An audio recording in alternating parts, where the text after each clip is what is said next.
Lorry என்னங்க இவ்வளோ எரிஞ்சு போய் கிடக்கு. டிரைவர் தொழில்னாவே ரிஸ்க்கு தாங்க. யாருக்கும் ஒன்றும் ஆயிருக்கக்கூடாதுங்க. இவ்வளோ நேரம் எரிஞ்சிக்கிட்டு தான் இருந்திருக்கும் போலங்க. அங்கே பாருங்களேன், இப்போ தான் ஃபயர் சர்வீஸ் வந்து அணைச்சிட்டு போயிருக்கும் போலங்க. இங்கே தண்ணிலாம் கொட்டுது பார்த்தீங்களா, தெரியுதுங்களா உங்களுக்கு? ஐயோ, இங்கே பாருங்கள் டிரைவர் கேபின் எப்படி எரிஞ்சிருக்கு அப்படின்ட்டு. பின்னாடி லோடு ஏற்றிட்டு வந்த லப்பர் மேட்டு கூட பாதி தாங்க எரிஞ்சிருக்கு. கேபின் பாருங்கள் ஃபுல்லாக எரிஞ்சிருக்குங்க. யாருக்கும் ஒன்றும் ஆயிருக்கக்கூடாதுங்க. ஒருவேளை இந்த ஆக்சிடென்ட்டை லைவில் பார்த்தவங்க என்ன ஆச்சுன்னு கமெண்ட் பண்ணுங்கள். அங்கே பாருங்கள், அங்கே ஏதோ புகஞ்சிக்கிட்டு இருக்க மாதிரி இருக்குது, தெரியுதுங்களா? இருங்க இருங்க, இன்னும் போய் பக்கத்தில் போய் காட்டுறேங்க. அங்கே பாருங்கள், தெரியுதுங்களா? இருங்க ஜூம் பண்ணுறேன். அங்கே பாருங்கள் எப்படி புகஞ்சிக்கிட்டு இருக்குன்ட்டு. ஐயோ, நான் சொன்ன மாதிரி ஆக்சுவலாக ஃபயர் சர்வீஸ் இப்போ தாங்க வந்து அணைச்சிட்டு போயிருக்காங்க போல. ஓகே கடவுளே, யாருக்கும் ஒன்றும் ஆயிருக்கக்கூடாது.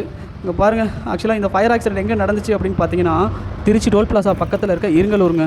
இந்த மாதிரி வண்டிலாம் போச்சு அப்படின்னா ஓவர்டேக் பண்ணுறவங்க, பின்னாடி போகிறவங்களாம் கொஞ்சம் சேஃப்டியாக பார்த்துப்போங்க. இருங்க, அந்த கோன் கீழே விழுந்துருக்குல, எடுத்து வச்சுட்டு போகலாம். ஓகேங்க, எப்படியோ போகிற வழியில் ஒரு பொது சேவை பண்ணியாச்சுங்க. ஓகே, எடுத்து வச்சாச்சு. இந்த கல்லை தூக்கி வச்சா அப்படின்ச்சுங்க. ஓகேங்க, எல்லோரும் சேஃபாக இருங்க.